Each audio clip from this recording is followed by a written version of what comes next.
Oke, selamat siang saudara-saudara mahasiswa sekalian. Pada hari ini saya kembali akan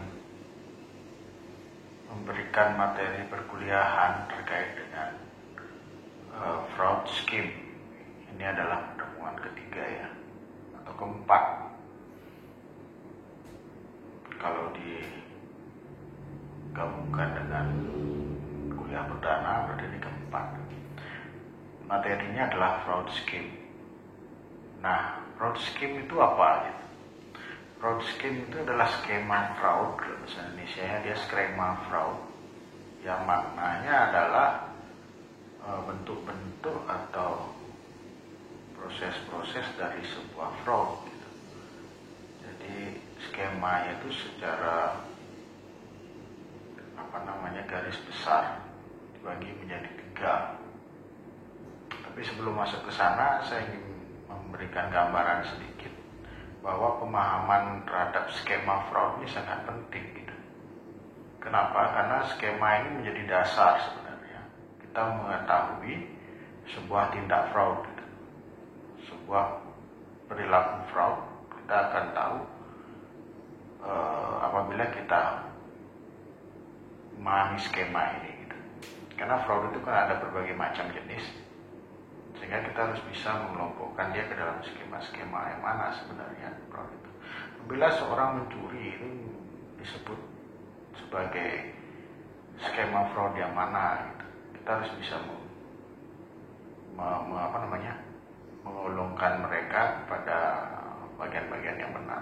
Seseorang misalnya di kantornya mengambil barang dibawa pulang, kemudian digunakan untuk kepentingan pribadi, itu termasuk skema apa dalam perilaku fraud. Nah, itu harus tahu. Kalau tidak nanti kita bingung semua, kita bilang korupsi misalnya kan. Orang pegawai ambil barang bawa pulang korupsi. Pegawai meminjam laptop dipakai untuk anaknya di rumah dibilang korupsi. Semua dibilang korupsi, padahal itu sebenarnya bukan. Jadi kita penting memaknai skema-skema fraud itu, sehingga kita bisa menggolongkan dia termasuk tindakan fraud yang mana gitu. Nah, dengan memahami skema itu diharapkan nanti kita akan lebih mudah untuk melakukan deteksi. Jadi kita lebih gampang mengenali, oh ini fraud ini loh, oh ini fraud itu. Jadi kita akan gampang mendeteksi, kemudian kita juga akan gampang membuat pencegahan gitu. Jadi satu skema kita buatkan satu pencegahan. Itu akan lebih mudah nanti ketika kita sudah memahami skema-skema itu. Nah, skema fraud ini memudahkan akuntan forensik untuk memahami bagaimana tindakan fraud dilakukan oleh pelaku. Itu sebenarnya. Dan juga akan memudahkan menggolongkan tindakan fraud itu ke dalam jenis-jenis pelanggaran yang dilakukan. Itu sebenarnya guna dari skema fraud. Nah, skema fraud itu ada banyak sebenarnya. Di dunia ini ada banyak yang sudah mengembangkan skema-skema fraud, menggolongkan fraud-fraud itu ke dalam berbagai jenis. Tetapi dalam perkuliahan kita saya akan menggunakan skema fraud yang dikembangkan oleh ACFE. Jadi kita menggunakan yang dikembangkan oleh ACFE. Nah, seperti apa? Itu bisa saudara lihat nanti. Berbagai jenis taksonomi atau tipologi dari penggolongan fraud itu sudah dikembangkan oleh beberapa institusi ya. Mungkin bisa dilihat nanti di tabel nih, tabel 2.8 ini. Jadi ada KPMG, ini yang akuntan publik kan. Kemudian ada Bologna and Liquis, ini institusi juga. Ada Abred dan Abred, ini seorang ilmuwan. Kemudian ACFE, mereka menggolongkan fraud itu ke dalam berbagai taksonomi. Nah, dalam kuliah ini kita menggunakan yang dikembangkan oleh ACFE, di mana ACFE itu membagi fraud itu ke dalam 3 garis besar, yaitu yang pertama adalah fraudulent financial statement atau kecurangan dengan laporan keuangan. Kemudian ada asset misappropriation atau penyalahgunaan aset. Kemudian yang ketiga ada corruption atau korupsi. Jadi ada 3 secara garis besar. Kalau kita mempelajari skema fraud menurut ACFE.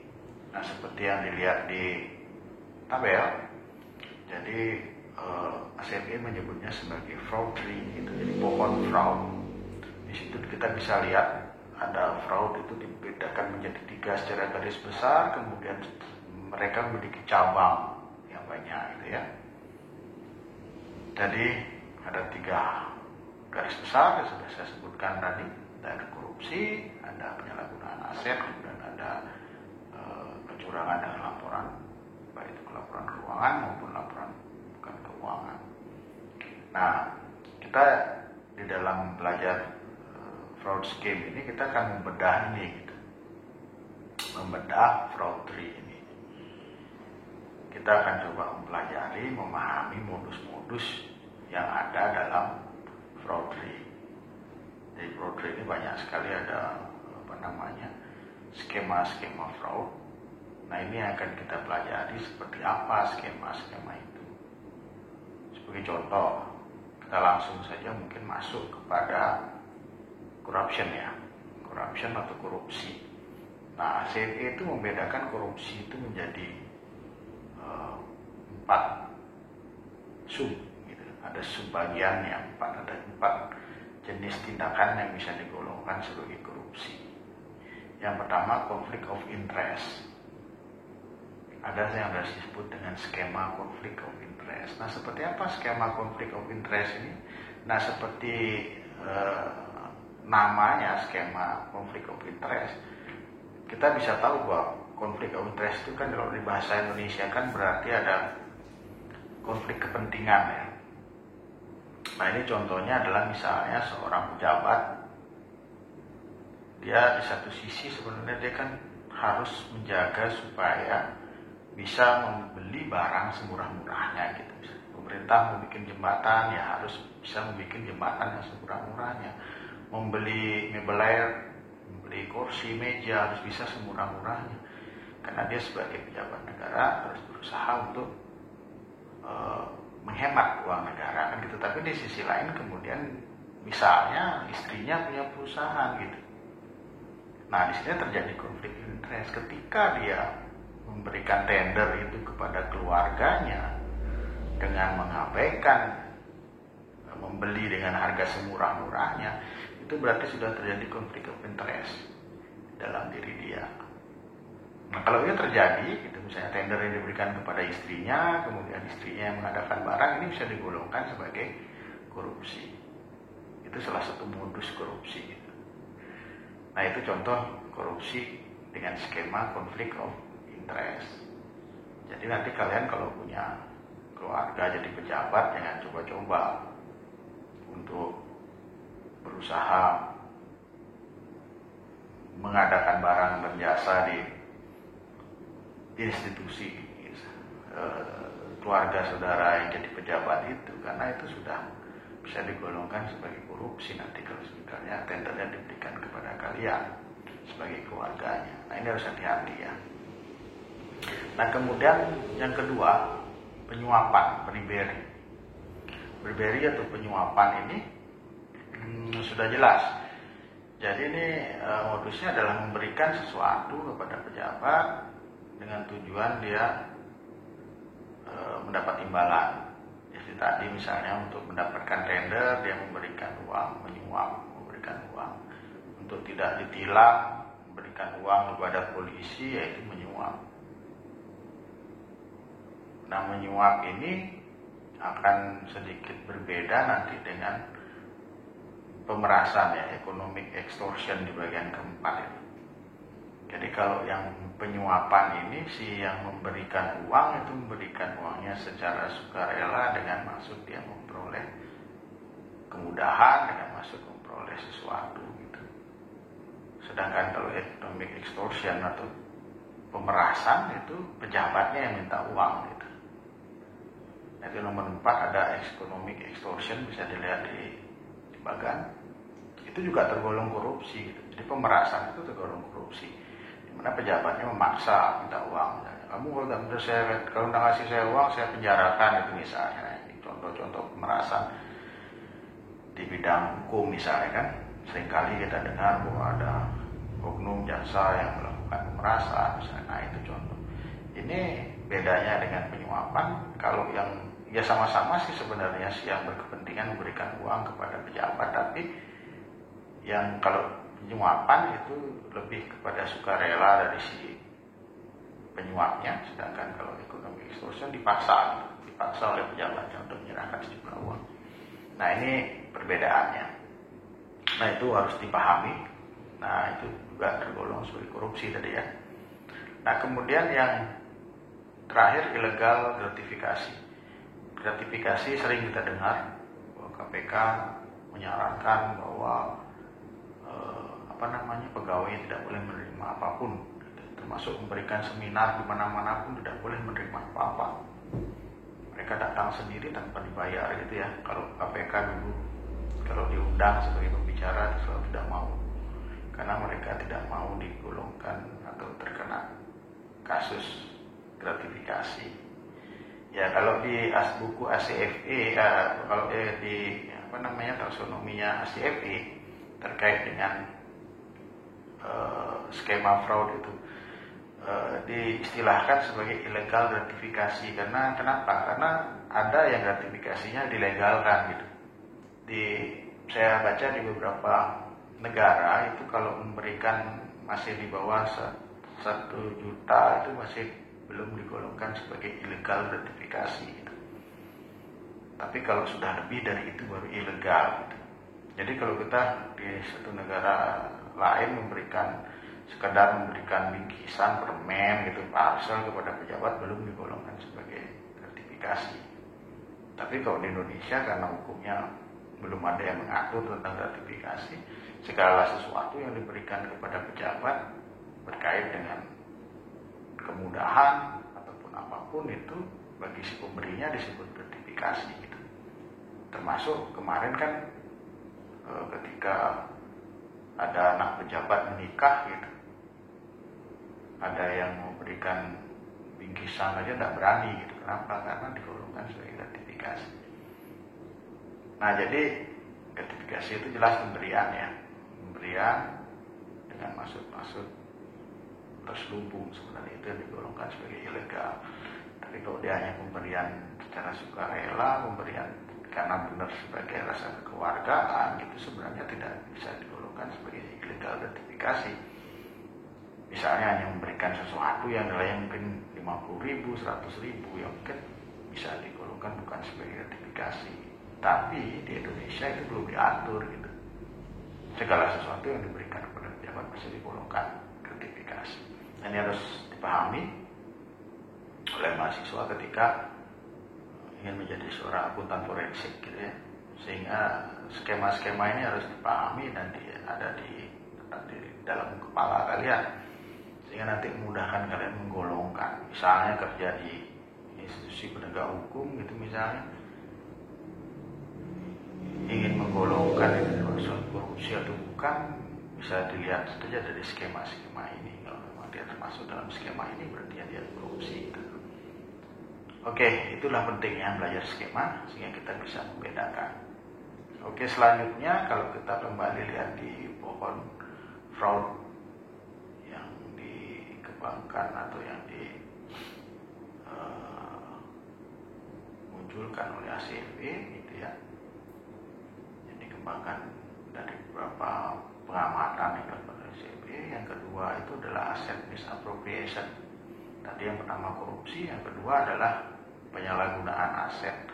Nah sekarang kita coba lihat apa saja yang bisa digolongkan sebagai penyalahgunaan aset. Nah penyalahgunaan aset ini ada 2 jenis sebenarnya secara garis besar. Yang pertama adalah penyalahgunaan aset kas, yang kedua penyalahgunaan aset inventory dan other aset gitu ya. Jadi kas dan persediaan dan barang-barang aset lainnya. Jadi dibedakan ya yang kas dan barang lain. Nah, yang kas ini dibedakan lagi menjadi 3, yaitu largely, fraudulent disbursement, dan skimming. Nanti fraudulent disbursement ini juga nanti dibedakan lagi, ada cabangnya lagi. untuk menjelaskan beberapa perilaku yang bisa digolongkan sebagai fraudulent disbursement. Nah, kita masuk dulu satu-satu. Yang pertama larceny ini pencurian kas, itu sudah jelas. Bagaimana kas itu dicuri? Ya diambil di kasir misalnya, itu tergolong pencurian kas atau larceny. Kasirnya sedang ke belakang kencing misalnya, buang air gitu, kontornya kosong, tiba-tiba ada yang masuk ambil uang. Nah, itu pencurian kas, itu tergolong sebagai penyalahgunaan aset secara garis besar. Nah, kemudian ada fraudulent disbursement. Ini ada berbagai jenisnya sebenarnya. Fraudulent disbursement ini nanti kita bahas belakangan ya. Nah, selanjutnya kita skimming dulu. Skimming ini apa? Nah, kalau kita lihat skimming itu sebenarnya adalah mengambil uang sebelum uang itu dilakukan pencatatan. Jadi skimming yang paling sering kita dengar itu misalnya di penjualan misalnya ya. Jadi ketika misalnya penjual sales keliling gitu, jual produk tertentu, uangnya tidak disetorkan kepada perusahaan, dibilang barang tidak ada yang laku misalnya. Nah, ini contoh skimming. Jadi uangnya diambil sebelum masuk. Nah, salah satu jenisnya lagi ada lapping gitu sebenarnya. Lapping juga tergolong di sini, di mana pemasukan hari ini digunakan oleh pelaku, kemudian pemasukan di hari esok digunakan untuk menutupi pengeluaran pemasukan yang kemarin digunakan oleh dia gitu. Nah, itu contoh lapping. Jadi itu tergolong juga sebagai penyalahgunaan aset kalau kita mengacu kepada fraud 3-nya CFA, skimming maupun lapping. Nah, kemudian kita masuk ke penyalahgunaan aset yang inventory dan other aset nih, yang persediaan. Nah, salah satunya adalah misuse. Misuse itu menyalahgunakan barang. Contohnya seperti yang pernah saya sebutkan tadi di depan. Misalnya seorang pejabat menggunakan mobil dinasnya untuk pulang kampung gitu. Itu contoh sebagai sebuah misuse. Jadi seharusnya kan mobil dinas tidak boleh digunakan untuk kepentingan pribadi. Sama juga misalnya laptop kantor digunakan untuk di rumah main game oleh anaknya gitu. Itu juga tidak boleh sebenarnya sebagai penyalahgunaan aset itu. Itu disebut dengan misuse. Nah, kalau kita dengar secara umum kan sering disebutkan bahwa itu pejabat korupsi karena menggunakan mobil dinasnya. Nah, kalau kita belum memahami skema fraud, maka kita akan berkata seperti itu. Itu pejabatnya korupsi. Padahal bukan, penyalahgunaan aset sebenarnya. Tidak bisa digolongkan sebagai korupsi. Nah, kemudian kita lanjut, ada pencurian juga, pencurian inventory, larceny juga. Nah, ini juga di inventory ada istilah pencurian, yaitu ngambil barang. Mencuri barang di gudang, mencuri barang di kantor, kertas, persediaan kertas bisa dibawa pulang. Nah, itu contoh dari pencurian. Nah, itu secara garis besar mengenai penyalahgunaan aset. Nanti untuk fraudulent disbursement kita akan bahas secara detail ya. Nah, sekarang kita coba masuk ke fraudulent disbursement. Kalau kita lihat di open fraudulent disbursement ini ada 5 kategori gitu. Ada yang billing scheme, ada yang payroll scheme, ada yang expense reimbursement scheme, kemudian ada check tempering, kemudian ada register disbursement. Nah, billing scheme ini dibedakan lagi, ada yang namanya sale company, ada yang pass-through scheme, ada yang personal purchase. Nah, ini memiliki modus-modus yang berbeda gitu ya. Tapi dia sama-sama billing scheme. Contoh lah, kita ambil sekarang yang pertama. Yang digolongkan sebagai fraudulent disbursement atau ada billing scheme. Nah, billing scheme itu mungkin salah satu kita coba bahas sale company. Jadi ada sebuah skema fraud yang namanya sale company. Seperti apa itu? Nah, sale company ini adalah fraud yang dilakukan oleh pegawai perusahaan dengan cara ini yang berwenang. Tentu pegawai ini memiliki wewenang ya, memiliki wewenang dia juga nggak akan bisa melakukan fraud. Dia membentuk sebuah perusahaan fiktif gitu. Jadi perusahaan fiktif yang seolah-olah perusahaan itu menjual barang kepada perusahaan tempat dia bekerja. Nah, yang perusahaan itu kemudian ditransfer semua uang untuk membayar. Padahal sebenarnya perusahaan tidak ada. Nah, ini bisa dilakukan kalau si pegawai ini memang memiliki kewenangan misalnya untuk membayar supplier misalnya. Itu dia lakukan share company ini. Nah, itu modusnya ya, modusnya atau skemanya seperti itu. Jadi dibuat sebuah vendor fiktif ini kemudian dilakukan pembayaran kepada vendor fiktif. Nah, itu contoh share company. Kemudian ada yang pass through scheme. Ini hampir sama gitu, cuman dia membuat sebuah perusahaan perantara gitu. Jadi misalnya selama ini perusahaan tempat dia bekerja, ini si pelaku ini bekerja, misalnya dia bekerja di sebuah perusahaan kontraktor jembatan misalnya. Selama ini dia beli besi mungkin di perusahaan A. Nah, kemudian dia membuat perusahaan perantara. Jadi perusahaan A ini ceritanya menjual dulu ke perusahaannya dia gitu. Ke perusahaan si pegawai ini bikin perusahaan misalnya. Seolah-olah si perusahaan supplier itu menjual dulu ke dia. Kemudian dari perusahaannya dia baru ke perusahaan tempatnya dia bekerja. Jadi dia membuat sebuah perusahaan perantara. Nah, dia mengambil keuntungan dari situ, dari sebagai subkontraktornya itu. Dia mengambil keuntungan dari situ.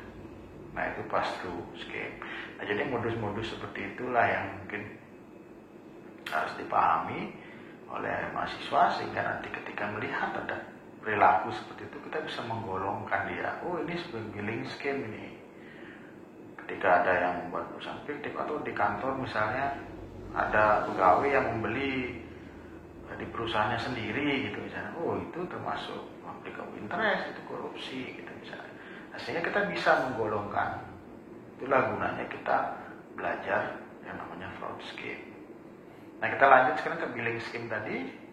Fraudulent disbursement ada billing scheme, kemudian billing scheme ada personal purchase. Ini barang-barang yang dibeli oleh dia sendiri untuk kepentingan dia sendiri, tapi dibebankan ke kantor, itu disebut sebagai personal purchase. Nah, itu modusnya seperti itu. Jadi beli barang, seolah-olah itu barang kantor, padahal itu barang pribadi dia, tapi dibebankannya ke kantor. Nah, itu disebut sebagai personal purchase. Itu billing scheme. Nah, selanjutnya ada payroll scheme. Nah, payroll scheme ini salah satunya contohnya misalnya ghost employee. Ghost employee ini pegawai hantu gitu ya, kalau diterjemahkan ke dalam bahasa Indonesia. Ini sebenarnya pegawainya tidak ada, tapi dibayar terus tiap bulan. Gitu. Jadi pegawainya tidak ada, tapi dibayar tiap bulan. Gimana caranya? Ya tentu si orang yang pelaku ini pasti memiliki kewenangan untuk melakukan entah itu pembayaran atau pencatatan daftar hadir pegawai gitu. Tadi orang personalia atau apa. Jadi dia bisa membuat pegawai fiktif yang kemudian dibayar. Dia bisa terbayang kalau misalnya sebuah perusahaan besar dengan pegawai yang 4.000 gitu kan. Kita nggak mungkin ngecek satu persatu wajah pegawai yang ada di perusahaan tempat bekerja gitu. Tempat kita bekerja, atau misalnya saudara-saudara memiliki perusahaan dengan jumlah pegawai yang 5.000, 6.000, kan nggak mungkin kita hafal satu persatu wajahnya, sehingga ada kemungkinan dibuatkan kalau ada pelaku yang jahat dibuatkan pegawai fiktif yang kemudian terpaksa kita bayar setiap bulan karena kita tidak tahu. Itu bisa mungkin terjadi. Nah, itu modus dalam fraud. Ada seperti itu namanya ghost employee. Kemudian ada fast worker. Ini fast worker ini yang membayar kepada pekerja yang salah gitu. Mungkin sengaja dibuatkan beberapa pekerja yang namanya mirip-mirip yang kemudian dibayar. Hampir mirip sih modusnya dia. Karena ini skemanya kan sama ya, payroll scheme. Jadi sama-sama seperti itu. Pegawai yang sudah tidak bekerja mungkin dibayar, atau mungkin pegawai yang tidak sakit, seolah-olah dikatakan sakit, kemudian diklaimkan asuransinya gitu. Jadi pegawainya digunakan untuk menipu gitu.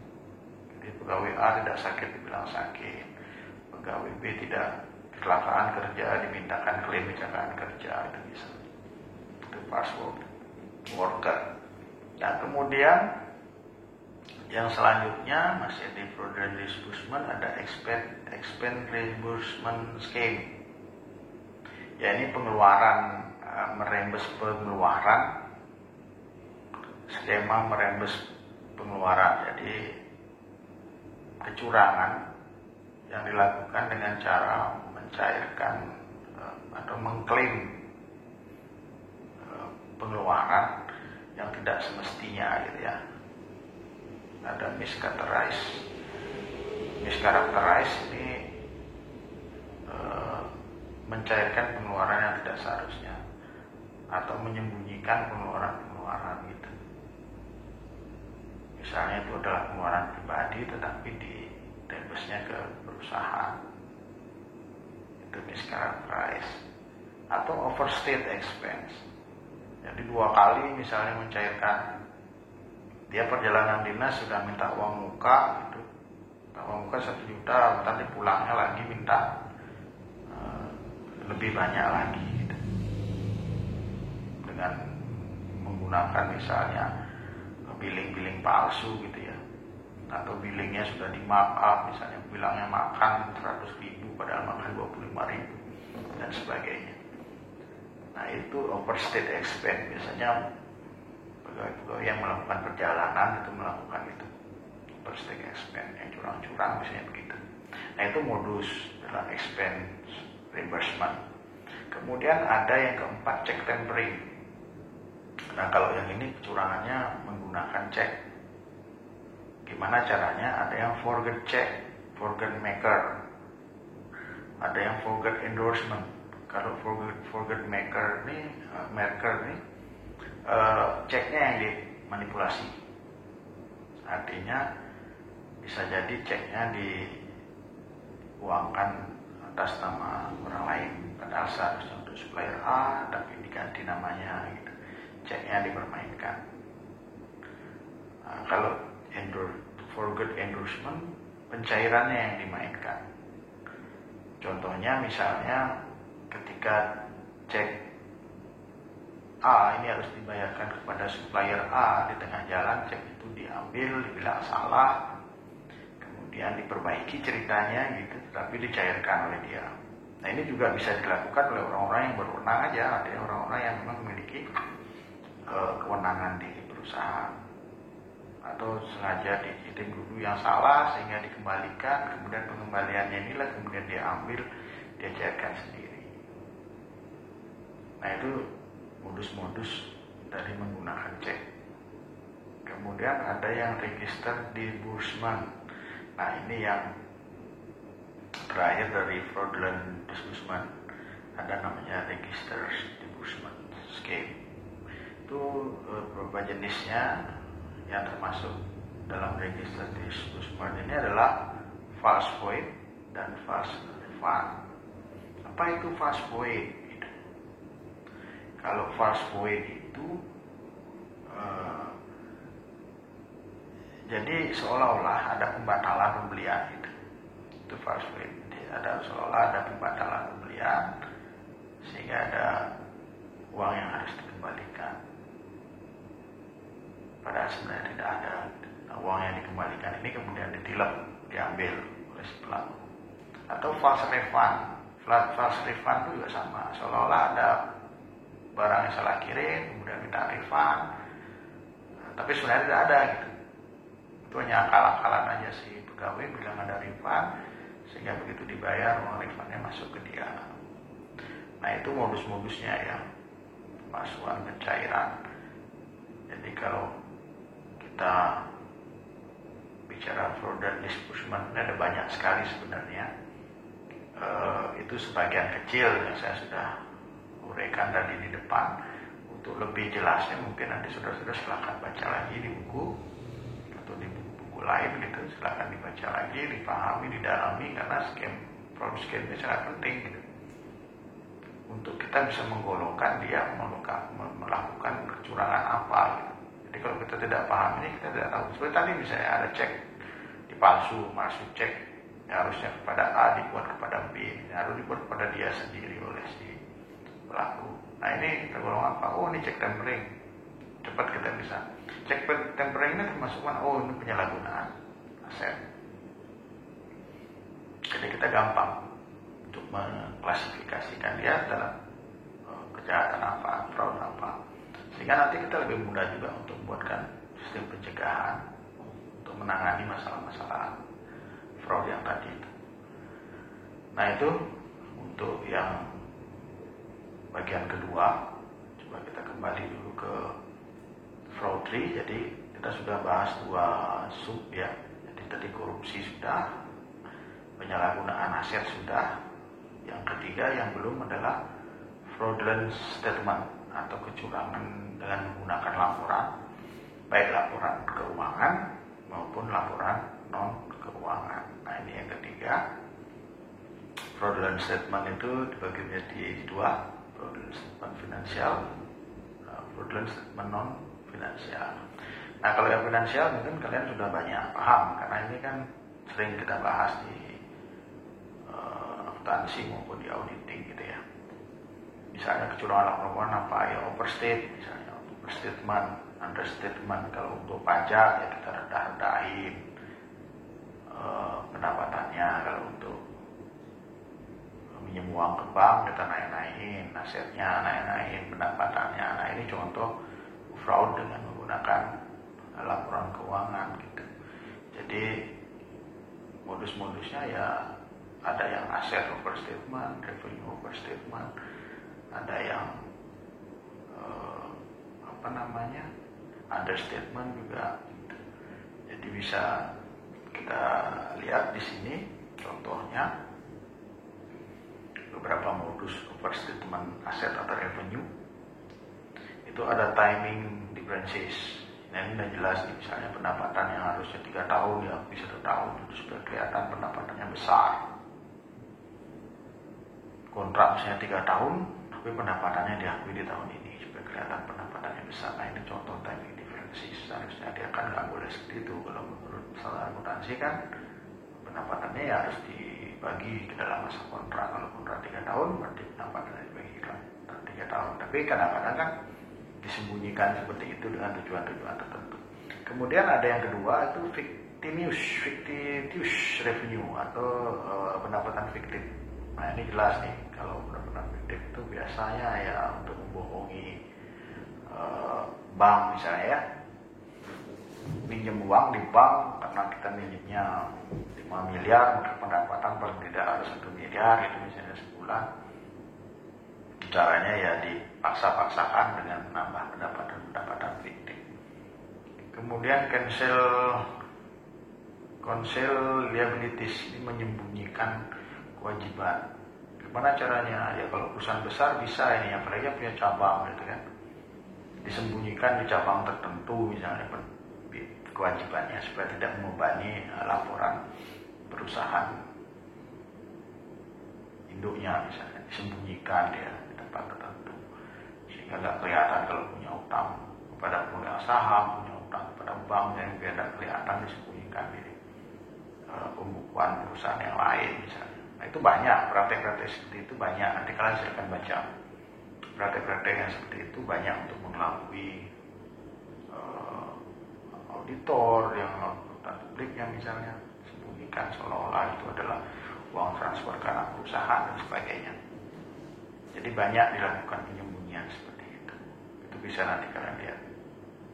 Kemudian ada improper disclosure. Nah ini pengungkapan, ini juga sama ya seperti tadi. Misalnya dia punya perusahaan anak gitu.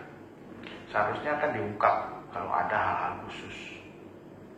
Misalnya harga khusus untuk perusahaan anak, atau mungkin ada pembagian khusus kepada perusahaan anaknya, harus didisclose sebenarnya.